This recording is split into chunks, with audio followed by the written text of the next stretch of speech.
Assalamualaikum. Kita ada ketinggalan puasa di tahun-tahun yang lalu.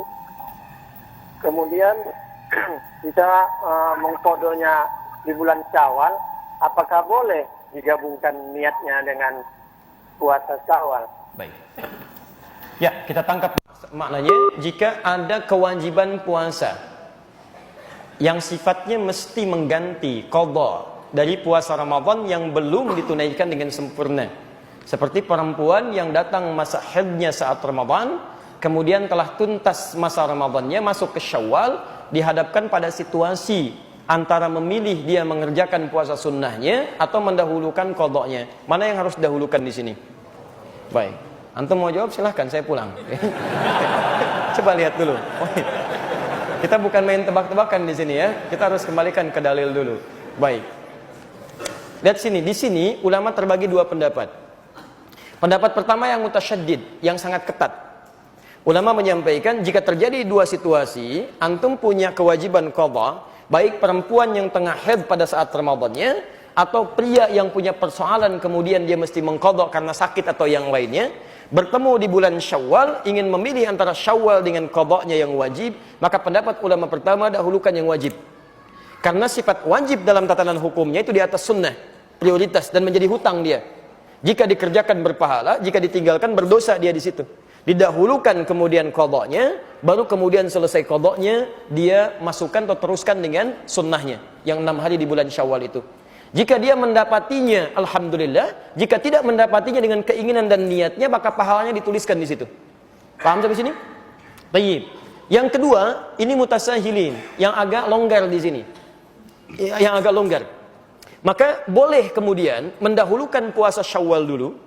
Begitu tuntas Syawal, baru kemudian dikerjakan selanjutnya puasa yang qadhanya, yang Ramadannya. Apa pertimbangannya? Dua hal. Pertama, ayat Qur'annya menunjukkan di Al-Baqarah ayat 184 itu, lihat kalimatnya ayyaman ma'dudat. Faman kana minkum maridha aw 'ala safarin fa iddatun min ayyamin ukhra. Puasa tunaikan di beberapa hari yang ditentukan, bulan Ramadan. Tapi kalau Anda sakit yang tidak memungkinkan puasa atau di perjalanan yang meluitkan puasa, silahkan ganti puasa yang tidak bisa ditunaikan itu di hari-hari lain. Ketika menyebutkan hari-hari lain, kalimatnya menggunakan ukhar, jamak dari kata akhar. Jamak dari kata akhar itu ada dua, satu ukhra, kedua ukhar. Kalau ukhra itu sifatnya terbatas, tapi kalau ukhar sifatnya luas. Maka Sayyidah Aisyah radhiyallahu taala anha itu pernah beliau mengqadha puasa di bulan Sya'ban ketika akan bertemu dengan Ramadan selanjutnya. Maka di sini dijadikan dalil kalau ada orang ingin mengejar Syawalnya dulu, diperkenankan dan dia bisa melanjutkan untuk qadha puasa di hari-hari yang lain pasca bulan Syawalnya. Paham sampai sini? Nah, tapi dari dua pendapat ini, saya pribadi lebih condong pada pendapat yang pertama. Apa timbangannya? Timbangan pertama, hukum mengqadha itu sifatnya wajib. Karena ayatnya mengatakan fa'iddah, hitung bayar, menggunakan fa. Fa itu menunjuk huruf yang cepat tanpa jeda. Jadi begitu selesai, Anda punya kemampuan mengqadha, langsung qadha. Yang kedua, ini yang jadi masalah. Ketika Anda menunda untuk mengerjakan, masalahnya apakah Anda bisa memastikan Anda hidup sampai batas penundaan itu? Ini poinnya.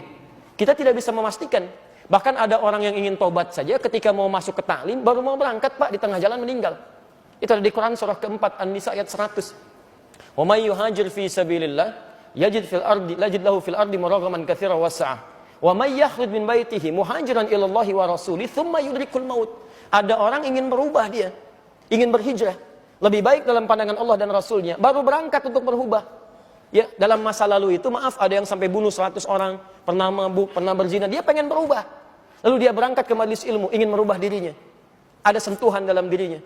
Tiba-tiba belum sampai ke majelis ilmu, di tengah jalan dia meninggal. Jaraknya cuma sejengkal. Lebih panjang ke tempat tujuannya. Maka Masya Allah, pahalanya dituliskan oleh Allah, surga baginya. Faqad waqa'a ajruhu 'ala Allah. Berangkatnya dihitung sebagai tobatnya, langkahnya dihitung sebagai ikhtiarnya, maka dituliskan pahalanya. Faqad waqa'a ajruhu 'ala Allah. Anda bisa kebayang nggak? Pernah bunuh 100 orang, sering berbuat maksiat, dari mabuk macam-macam. Dia pengen tobat. Dia berubah, belum sampai ke majelis ilmu, diampuni dosanya, dia meninggal dunia. Nah, syahidnya, mohon maaf, kaitan dengan kita pembahasannya adalah, lihat kalimatnya, jika orang ini saja tidak bisa memastikan kapan dia wafat, maka bagaimana dengan Anda yang berinisiatif untuk menunda qadhanya? Apakah Anda bisa memastikan Anda hidup sampai selamanya? Belum tentu.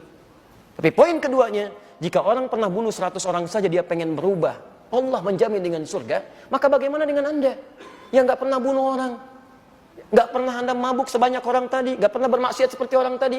Masa sih nggak ada waktu bagi Anda untuk berubah? Dan Anda sudah sampai ke majelis ilmu, dia dapat surga, kenapa Anda nggak dapat?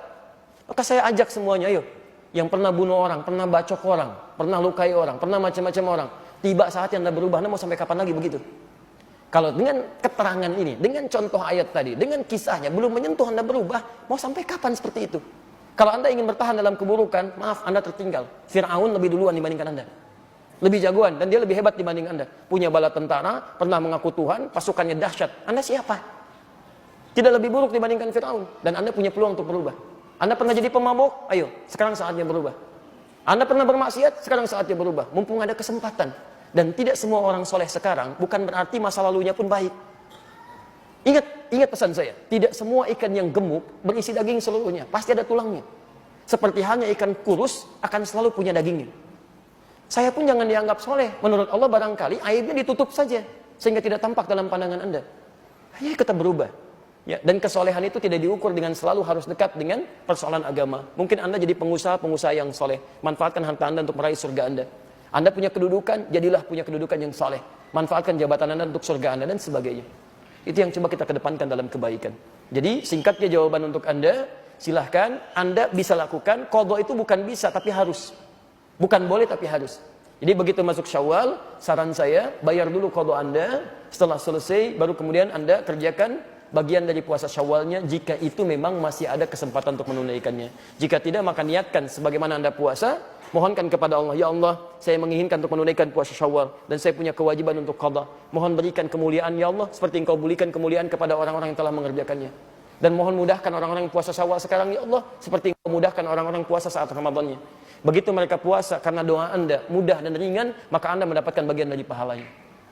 Paham sampai sini?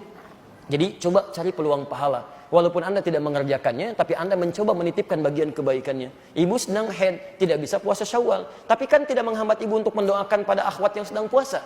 Supaya mereka mudah puasanya. Supaya mereka diringankan beramal soleh. Begitu mereka ringan amal soleh karena doa Anda dapat bagian pahalanya. Dan itu yang tidak ketahuan. Mungkin itu yang meringankan kita di akhirat nanti dari kesalahan kita. Dan memberikan beban berat kita ketika ditimbang di mizan. Semoga Allah Subhanahu wa taala memuliakan Anda yang bertanya tadi dan memudahkan bagi Anda dari Allah Subhanahu wa taala untuk nyaman dalam menunaikan ibadahnya.